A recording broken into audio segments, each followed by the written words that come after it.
And we have Deborah Reed with us, who writes under the name D.A. Reed. She's the author of Web of Deceit and Daisies in the Rain.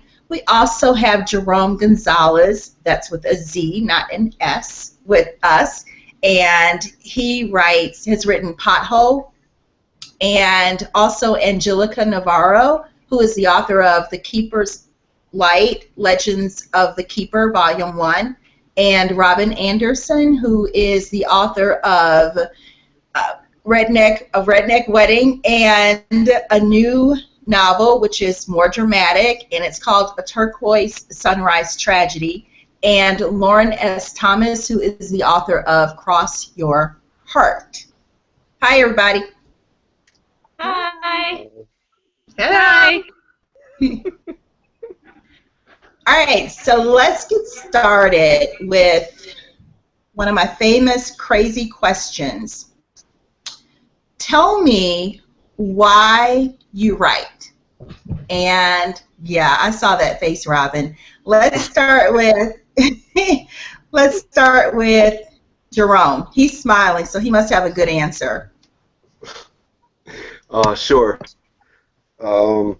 So I wrote a meme, and it basically says that through my writing, I was able to just express myself and get through my frustration and turn it into something triumphant. So it allowed me to express myself, especially when I was going through a special period for the past about 2 years, and I was able to express myself without endangering myself or anyone, I guess. It was a safe way to express myself, and it was just it was something that I wanted to do for a while, so I was able to put it down on paper, and it became addictive, actually. So it's just a good way to express myself, and it was a safe, very fun, exciting, adventurous, cool way to let myself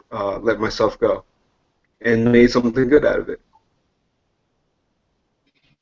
Did you ever think that you would actually publish to sell writing as it's like a therapeutic outlet? Did you honestly think that you were going to publish it and sell it? Yeah, I wanted to make this a goal. It was a goal since it started off as a playwright. I guess at first I did not know I was going to publish it, but after I started getting up to like 20,000 words, I said, okay, I have to do something with this. So I did want to publish it very badly. So. Great, good deal. Thank you for sharing that, Robin. You have a great name for this. My response is actually a little bit similar to Jerome's, where I wanted to write. I wanted to see if I could do it. And there's always, to me, writing is kind of like exercise and breathing. It's just something that comes, that I have to do daily, almost. It comes naturally. I enjoy it, and it was my goal to become a published writer. And so there was never, I would say that there wasn't an hesitation, but really there wasn't. I think it takes a lot of courage and perhaps even some guts to publish a book, because you're really putting yourself out there. I think, at least in my experience, you gotta be kind of brave, I think, to do it. And so I kind of took the attitude like, all right, this is what I'm gonna write, and I absolutely love it. And I plan to do this for my entire life. That's cool. And you've written a lot of books. You've written a lot of books. I call them romantic comedy, which I absolutely love because you're funny anyway. But in your books, I don't know, they're not, like, some people would say that that's lighthearted, but they're not really lighthearted. They're just comedic. Yeah, and I tend to actually put a lot of characters in my books. It's not usually just like one or two main characters, so that's a little different. I like to incorporate quite a few characters, because in our daily lives, it's not just us. There's so many people involved in just our daily lives, and so I always kind of try to incorporate so many different characters, because at least that's what I run into. on a daily basis, just all the different people, and I enjoy that. I teach classes at a local community college, and just the amount of people that I see on a daily basis, I'm like, yeah, I will have so much material forever that I'm good. So, and I absolutely love my job. But yeah, in my last book was kind of a dare. I mean, because I've done romantic comedy for quite some time, and one of my friends goes, well, can you write something a little more serious? And so I decided to do that. And so that's when A Turquoise Sunrise Tragedy came about. So and that was an interesting undertaking, because normally I'm very fun and vibrant, and so I was writing A Turquoise Sunrise Tragedy. I actually started to cry during it, and I have tissues, and I'm like, I don't know if this is normal, and I'm just bawling. And I'm creating the book, so I'm like, I don't know if this is normal, but I enjoy it. So. That's cool. That's cool. And we're going to talk some more about A Turquoise Sunrise Tragedy. Jill? I started writing, namely, a lot of people growing up thought I was kind of spacey, that I just kind of daydreamed, but it's just because I had a lot of stories in my head, and so I started writing, I guess, to make more room. So once I get it down, then I can start thinking about other things, and so that's one of the reasons why I write, is because I get so caught up in the stories in my head that I can't really pay attention to much else. So it's been a good outlet for me, for sure. So yeah, I have 3 kids, and that helps too. Nice little getaway from them, to hole up in my closet and write away. So. What have you found out? I'm sorry. What have you found out about yourself writing The Keeper's Light? I think at first it was very nerve-wracking to just sit down and actually put words to the story that I've had in my head for years and years and years. But after I got through maybe like the 2nd or 3rd draft, it was kind of like a confidence builder. Like, I felt a lot better about my ability to use words to make something entertaining and beautiful and just something that people can enjoy. So, I don't know, it made me feel a little bit more a part of the world. Wow, that's great. I have another question for you. Is any of that inside of The Keeper's Light? Like about being a part of the world? Yes. I think so. I think there's a lot of reflection of that. I believe that the main character in the very beginning of the book, she starts out on a farm, just knows a few people, her uncles who raise her, and then a couple friends.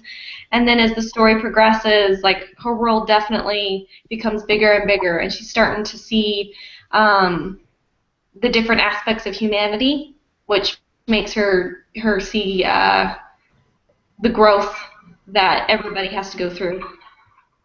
So yeah, I would say so. That's very interesting. Lauren, Lauren, tell me. I'm gonna ask you a little bit of a different question. You made a revelation a couple of weeks ago or so, and so my question for you is, what is it like to write your novel around yourself and not even know that you're doing it? Well, basically, it was a bit of a shock to me because I hadn't realized that I had put so much of myself into a specific character. And I don't know, I guess you think, like I said in the video, you think that certain things that you write down come from your imagination or come from some parts of you, but when I realized that I had put a lot of me into somebody else, it kind of knocked me on my feet a little bit. It really made me sit back and think, and it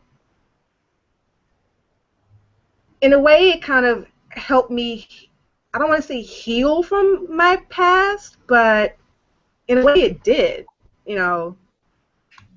So it's kind of hard to explain, but I guess we've all had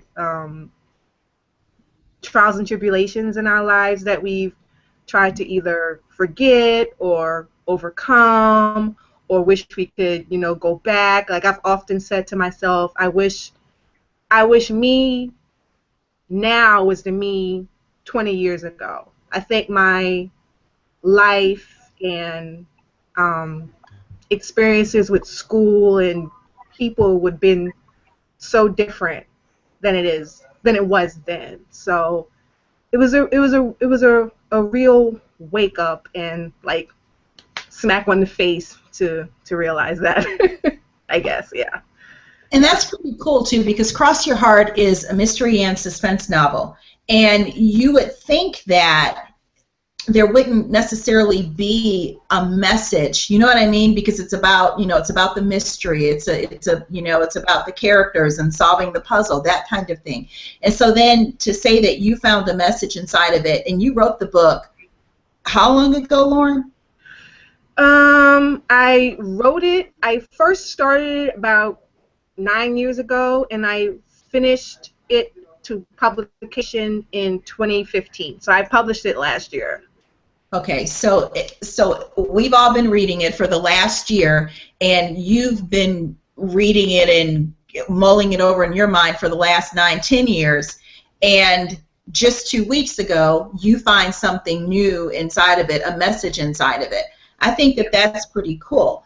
Now, Deborah, you actually write action and suspense, but you made a bit of a change, and you wrote a dramatic novel that's really a family drama kind of thing, Daisies in the Rain.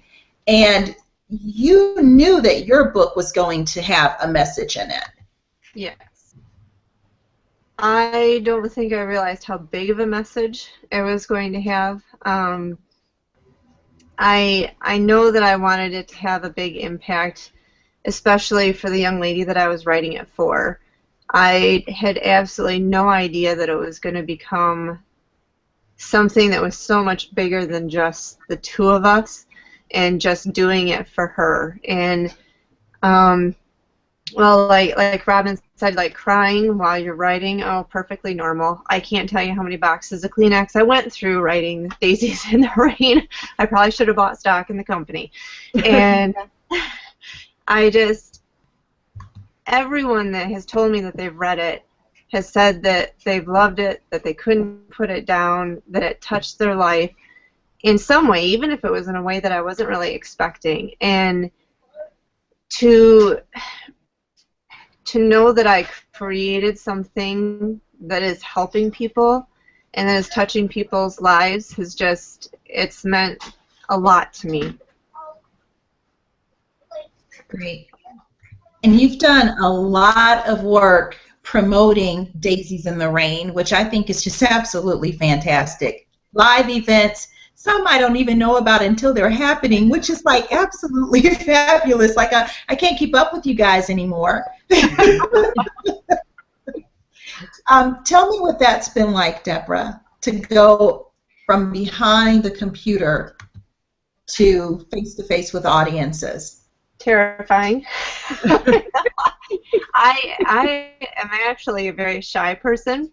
I've gotten over that a lot, but as a child I was just painfully shy, and I've had to come out of that a lot. And honestly, I appreciate the Authoring Club a lot because it has helped me to move past a lot of that shyness and to be able to meet the people who have read my book and that it's touched and that type of thing has just been an incredible experience, and learning how to kind of come out of my shell and to talk about it and to talk to them and is just, it's incredible. And I think one of the best experiences I've had was actually talking to a group of sixth graders, of kids, where the message is like, it's one for everybody, for adults and for young adults, but especially at that age group where life is just so uncertain and so emotional and all of that, to be able to sit down and to talk with them face to face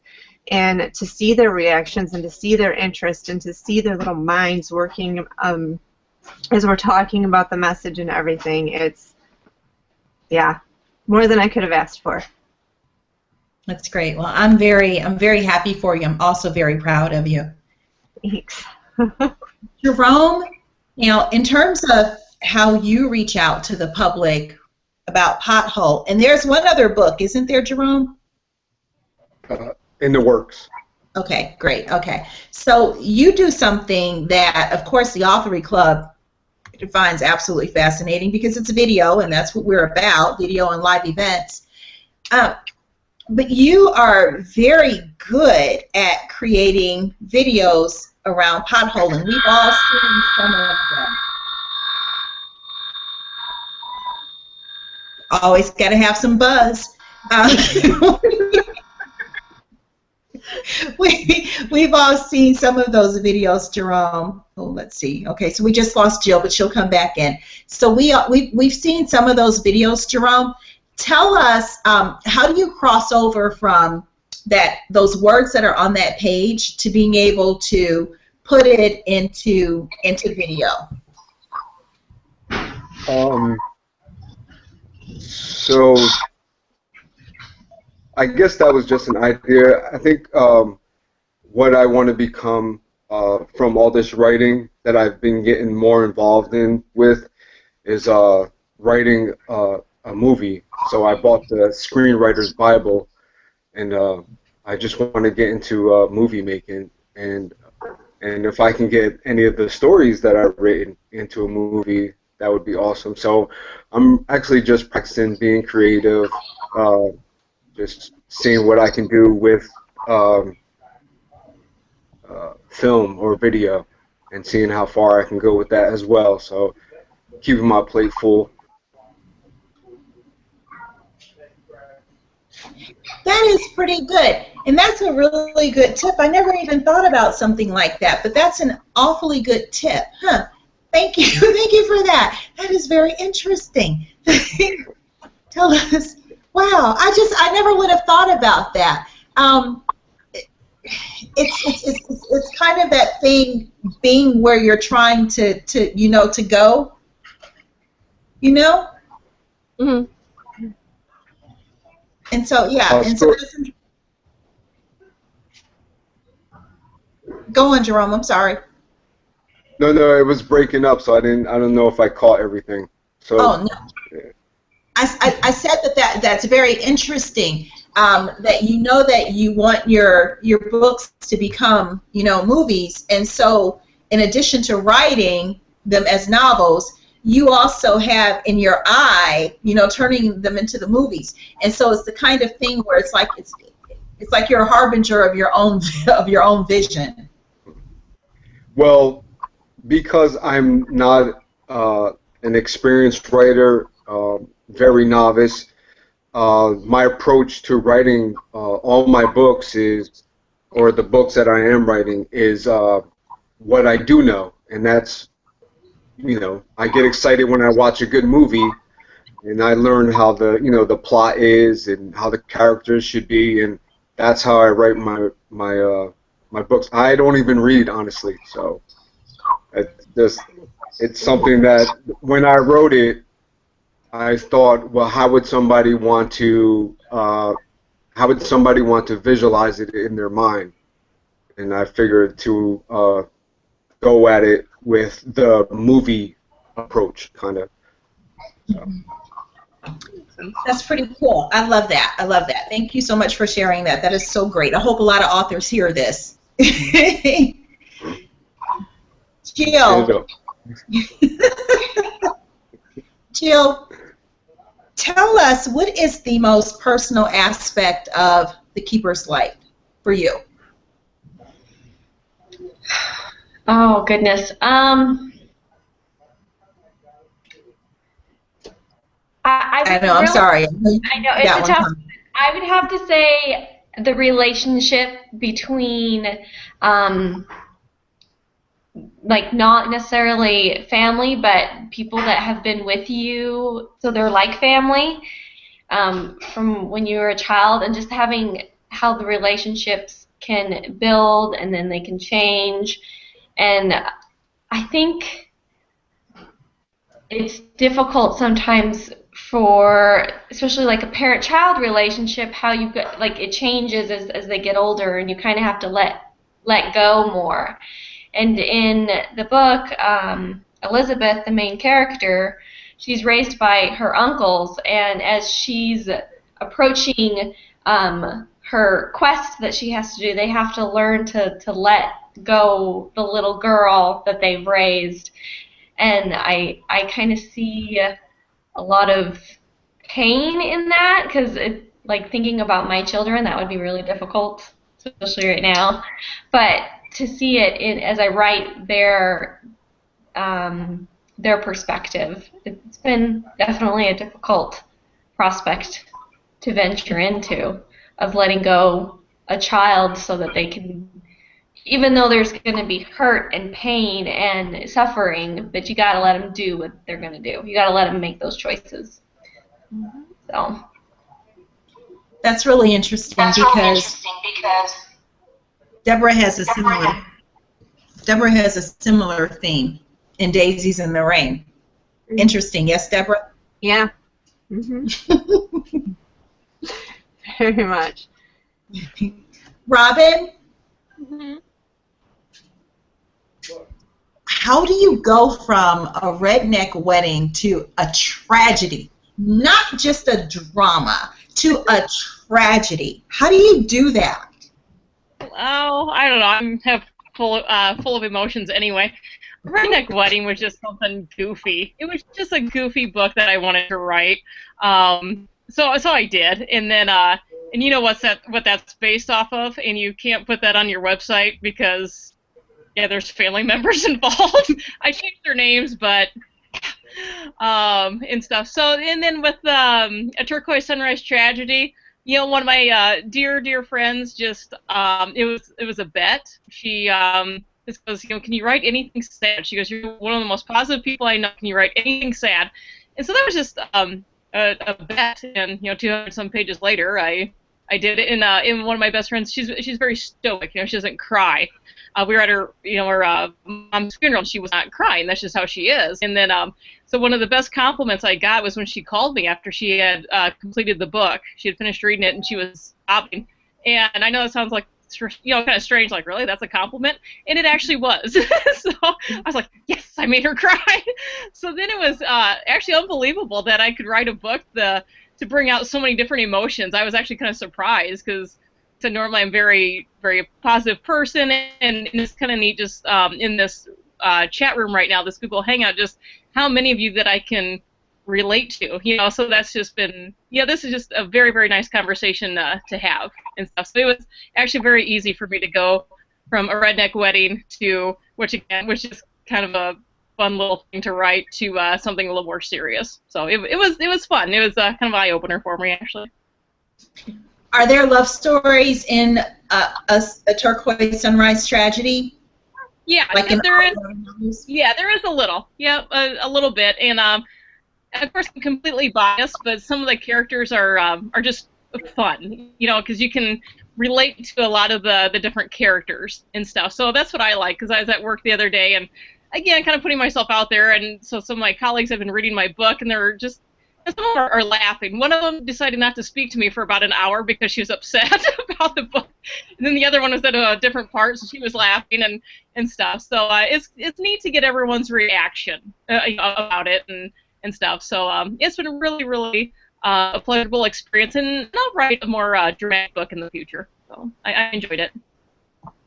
Great. Will you do another serious novel? Yes, absolutely. I'll have the Kleenex handy. So Deborah, thank you for telling me that that's normal. So I will keep them. I'll keep them handy and kind of cry my way through it. So yeah, it was a very enjoyable experience. Jill, what's been the reaction from your family and friends? Pretty good. They are very excited for the next book. My dad's been very happy and very encouraging, which I'm trying not to read too much into because he's my dad and he's supposed to say those things.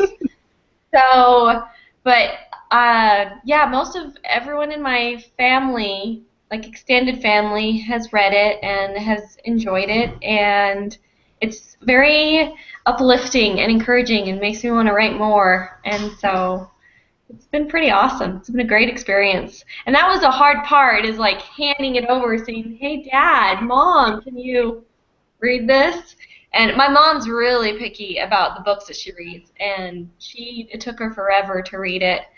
And when she did, she was very excited. I have not gotten my husband to read it yet, though. I'm working on it. He's not a reader, so, but I think he would like it if I could get him to sit down for 5 seconds. Jerome is shaking his head. He understands that. He understands. Maybe Jerome can help you put it to video. Yeah, there we go. Yes, my husband would watch it for sure. Great. Now I have a question for you. We're going to start wrapping up, but see what I mean? We could do this for another hour or so. Tell me, let's start with you, Deborah. Tell me about the pressure that comes on after you publish. Oh, it's a lot. I mean, it just, because not only, I mean, you're trying to get it out there, and and then of course there's well, is the audience going to like it? How is it going to be received, and that.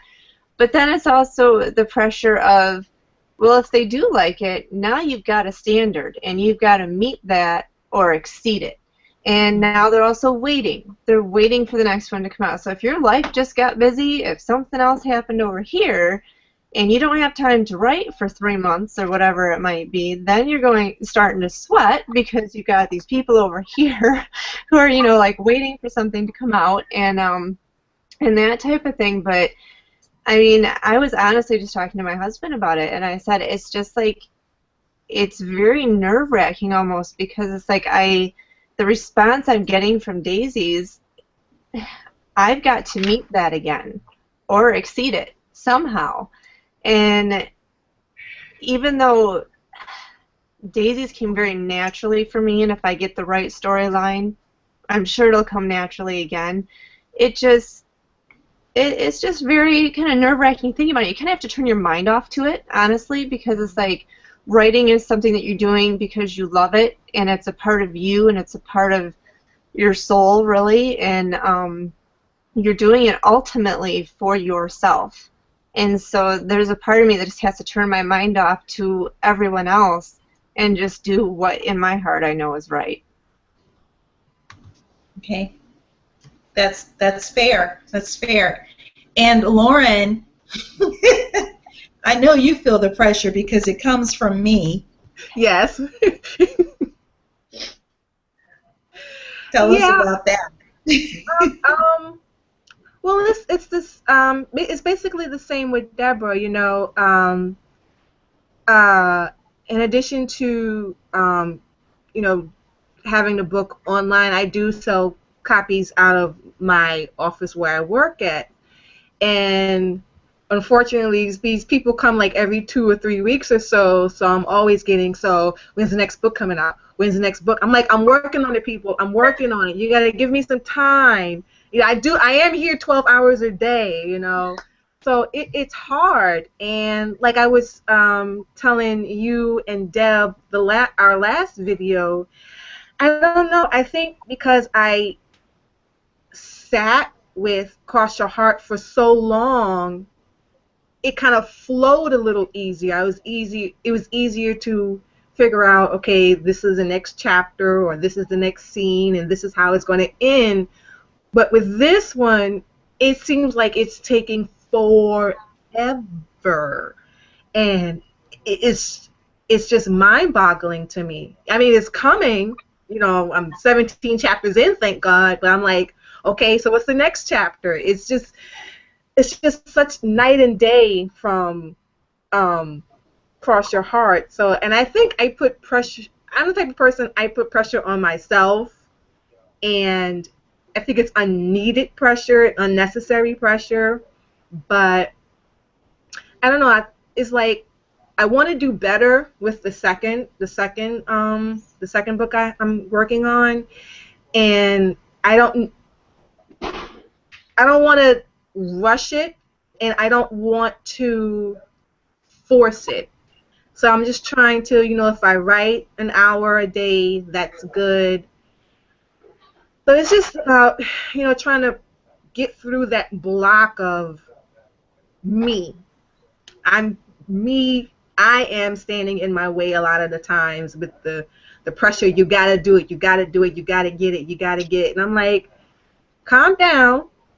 It's only been a year since the last one. Give yourself a break. It'll come. It'll come. So I just gotta get to that it'll come phase. So that's my whole point. Yeah. And you do have an awfully busy life outside of writing, and so 12 hours a day is no joke. That's called being exhausted when you get home. And Robin knows something about that because she is a mom to some gorgeous boys, and that is plural. And she has a full-time job plus other things that she does, so I understand it. But I want to tell you, Lauren, and not to add to the pressure, but I got to read the first few pages when you first started, and right. I'm waiting to see what happens to the little boy. he stays with me because of how you write. You write so well. You write like a crime reporter. And how many times have I said it? A lot. Yeah. Jill? Yes. Tell me, what is one of the most surprising things that a reader will find in your book?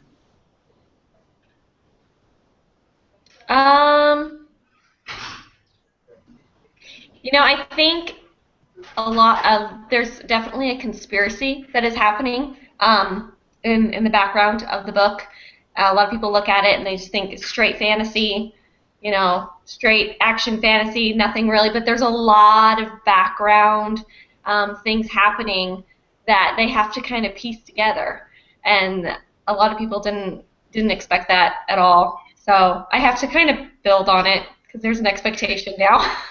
So yeah, that one even kind of surprised me because I didn't even realize it was happening until I had this character I was writing, and he's not the main villain, but he's definitely a villain. And as I'm writing him, I'm realizing he's got deeper roots in the story than I even thought he did. So yeah, surprised me too.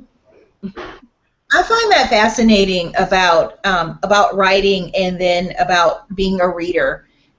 You all go on the journey while you're writing it, and then once it's done and published, the reader goes on the journey. How else does that happen except for in the artistic world? It's the same thing with paintings. It's the same thing with music. But that's what it is. Tell me about that, Jerome.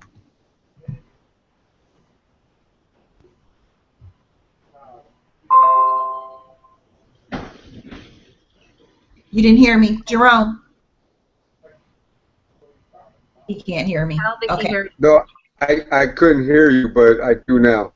Okay. All right. So what I was saying is, I asked Jill what was one of the most surprising things that a reader will find in her book, and I said that what fascinates me about books is that from start to finish, is that the author, you all go on the journey while you're writing it, and then once it's published, the reader goes on the journey. Right. Tell me about that. And and how that's a part of the artistic world. It happens with paintings, it happens with music, it happens with movies. Yeah. Well, as a illustrator myself and into the arts, this and painting, you definitely have to tell a story, and it's the process that if people can dial into the process of like in a painting, why is this stroke this way, and how many times did the painter put these many strokes in these certain places and come up with this beautiful picture, why, so you have to investigate beyond the words in the book And if you can relay that, that just makes the writing that much more special. And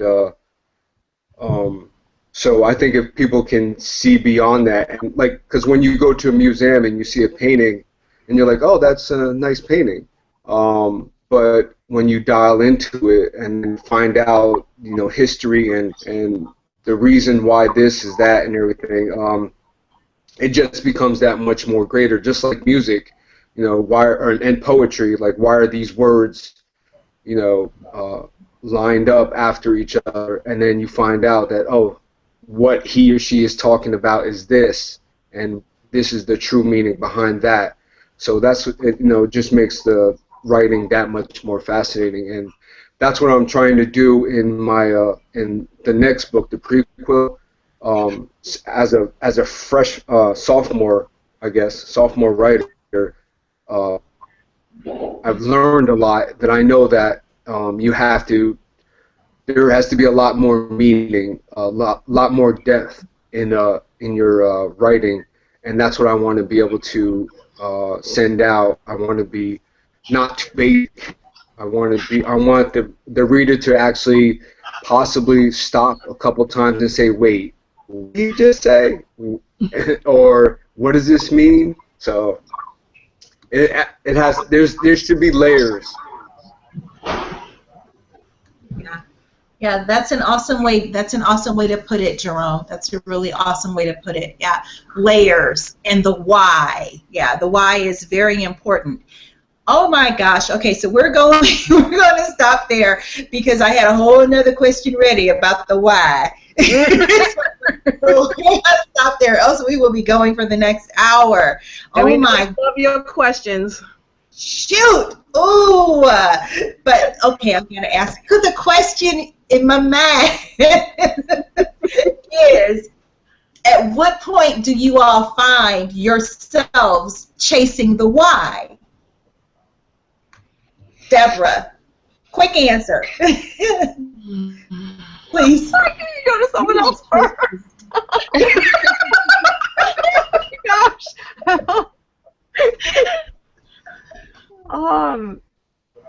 At what point in the process do we find ourselves chasing the why? Yeah. Like the whole way through.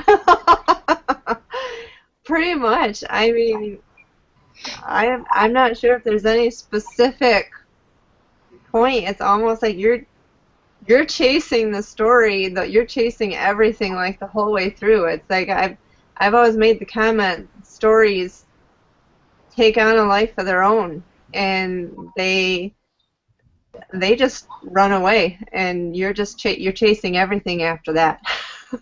Okay. Yeah, Thank you. Robin, at what point did you find yourself chasing the why? Or have you found yourself chasing it yet?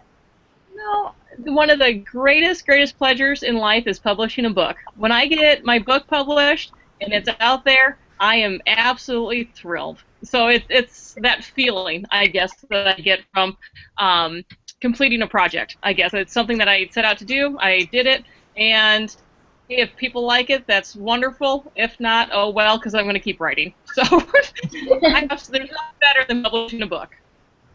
Great. Jill? Well, I think why is, like Deborah said, it's throughout the entire process that you're writing. Because, like, even when you're writing a scene, why am I writing this scene? What's the purpose? Is it going to further the story? And then not only that, when you sit down in front of the computer to start writing for your day, why am I doing this? Like, you have to have that why, because I think it motivates not only you personally, but it motivates the story to move along. So the why is important. Yeah. Good deal. Good deal. Thank you, Jill. Lauren? Yeah, I agree with Jill and Deb. I mean, I chase the why, like, well, for me it was funny because I had actually wrote the prologue and the epilogue first. So I wrote the beginning and I wrote the end, and I had to fill in the middle. So the whole part of me filling in the middle was me chasing why did I write the epilogue the way that I did. So that it, like every chapter I was like, okay, why did this happen? Why did that happen? Why? So my whole doggone book was the why. That's smart. I chased the why all the way to the end. So yeah. That is so amazing. See, right there. We have talked so many times. I mean, we have spent hours talking about you and your writing and Cross Your Heart. And here is something else new. Well, I told you that I wrote backwards. I said I was a backwards writer. I said I wrote the beginning, and then I wrote like the end and part of the middle, and I had to go in and fill in the blank. So yeah, I told you that before. Okay, well then I just heard it. I just heard it because I guess I'm chasing the why. Oh, okay, yeah. Wow, that is okay. All righty. Okay. Prime example. I'm gonna leave you with this note, and then I won't say anything else. Prime example: the book that I'm writing now, right? I wrote out the first 15 chapters. The 2 chapters that I have written, the 16th and the 17th chapter, I don't know where I'm putting them, but I know they're written. So I just gotta find a spot to put them in. So there you go. Listen, it's like me and Jill. It runs through my head. It won't stop until I write it down. So if I write it down, it'll go away, and then something else will play. So that's how I do it. Yep. I hear you. Yeah. Well, I'm excited. Can't wait for it. I am excited. You'll be the first to get it. Okay, guys. All right. You guys are all awesome. I am so glad that you all are part of our first trek into BookCon. Thank you so very much. Thank you. And yeah. And instead of me giving your names and your books again and where to find your books, I'm going to let you guys do it. So we're just going to go one by one. Just tell us who you are one more time. Remind us of what you've written, and let us know where we can buy it. Okay? And let's start with Jill. My book is The Keeper's Light under Angelica Navarro. It is on sale on Amazon. So yeah. Perfect. And Lauren. I'm Lauren Thomas. My title is Cross Your Heart. Second one to be yet determined. You can get it on Amazon, Smashwords, and Barnes & Noble. Great. Robin. Hi, my name is Robin Anderson, and this is my newest release, A Turquoise Sunrise Tragedy, and you can find me on Amazon with some of my other books. So thank you. Perfect.